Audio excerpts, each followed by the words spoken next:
कि जब भी हम अपनी ज़िंदगी में स्पिरिचुअल प्रैक्टिसेस को करते हैं, तो वहाँ पे हमेशा बहुत ज़्यादा फ़ोकस होता है अवेयरनेस के ऊपर कि आप अवेयरनेस में रहें, आप चीज़ों को लेके जागृत रहें, होश में रहें, राइट?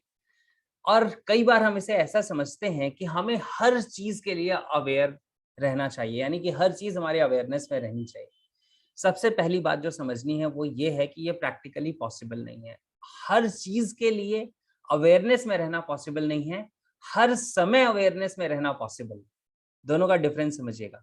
हर चीज़ के लिए अवेयरनेस रखना पॉसिबल नहीं है, लेकिन हर समय अवेयरनेस में रहना पॉसिबल है। सिर्फ फ़र्क ऐसा होगा कि आप हर समय अवेयरनेस में हैं, तो अभी कभी आप किसी चीज़ के लिए ज़्यादा अवेयरनेस में हैं, कभी किसी और चीज़ के लिए ज़्यादा अवेयरनेस में। यानी कि आप अवेयरनेस में रह सकते हैं। हो सकता है कि अभी आप जो मैं कह रहा हूँ, आप उसकी तरफ ज़्यादा ध्यान दे रहे हैं, तो आपकी अवेयरनेस में जो मैं कह रहा हूँ, वो ज़्यादा है। अगर आप अवेयरनेस में रहने की प्रैक्टिस कर रहे हैं, तो हो सकता है कि जब आप कुछ कर रहे हैं, कोई एक्शन ले रहे हैं और वो आपके फ़ोकस में है, तो आप अपने एक्शंस को लेके ज़्यादा अवेयर हैं। कभी आप इंट्रोस्पेक्शन कर रहे हैं, तो आप अपने थॉट्स को लेके ज़्यादा अवेयर हैं। कभी आप ऑब्ज़र्व कर रहे हैं, तो ऑब्ज़र्वेशंस को लेके आप ज़्यादा फ़ोकस्ड हैं, ज़्यादा अवेयर हैं। यानी कि आप हर समय ऑब्ज़र्वेशन में रह सकते हैं, लेकिन आप हर कुछ ऑब्ज़र्व नहीं कर सकते एक साथ। यानी हर चीज़ के लिए आप अवेयरनेस में नहीं रह सकते। क्यों? ध्यान से समझिएगा। जैसे अभी जो मैं कह रहा हूँ, अभी आपकी अवेयरनेस में वो बात ज़्यादा है जो मैं बोल रहा हूँ। आपका ध्यान यानी कि आपकी अवेयरनेस उस पे कम है कि मेरे बैकग्राउंड में आपको क्या नज़र आ रहा है। आपका ध्यान अभी मैंने बोला है तो आपका ध्यान गया होगा। या मैंने किस तरह की शर्ट पहनी है या मैंने कैसी वॉच लगाई है या मेरी हेयर स्टाइल कैसी है या मैंने कोई रिंग पहनी है या नहीं पहनी है, ये सारी चीज़ें आपकी अवेयरनेस में तब आ रही है जब मैं इन चीज़ों के बारे में बात कर रहा हूँ। अदरवाइज़ आप अवेयरनेस में तो हैं, लेकिन आपकी अवेयरनेस जो है वो चैनलाइज़्ड है, वो किसी पर्टिकुलर चीज़ पे फ़ोकस्ड है, डायरेक्टेड है।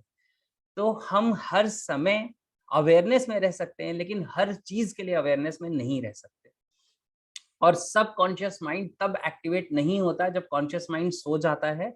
सबकॉन्शियस माइंड 24 आवर्स एक्टिवेटेड रहता है। सबकॉन्शियस माइंड हमेशा काम करता रहता है।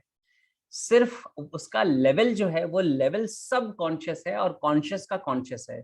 कॉन्शियस माइंड में वो चीज़ें हैं जो हमारी अवेयरनेस में है, सबकॉन्शियस लेवल पे वो चीज़ें हैं जिनकी ऊपर अभी हमारा डायरेक्ट फ़ोकस नहीं है, डायरेक्ट अवेयरनेस नहीं है, लेकिन वो भी प्रोसेस हो रही हैं। किस लेवल पे हो रही हैं? वो सबकॉन्शियस लेवल पे हो रही हैं या एनएलपी की लैंग्वेज में उसी को हम अनकॉन्शियस कह देते हैं।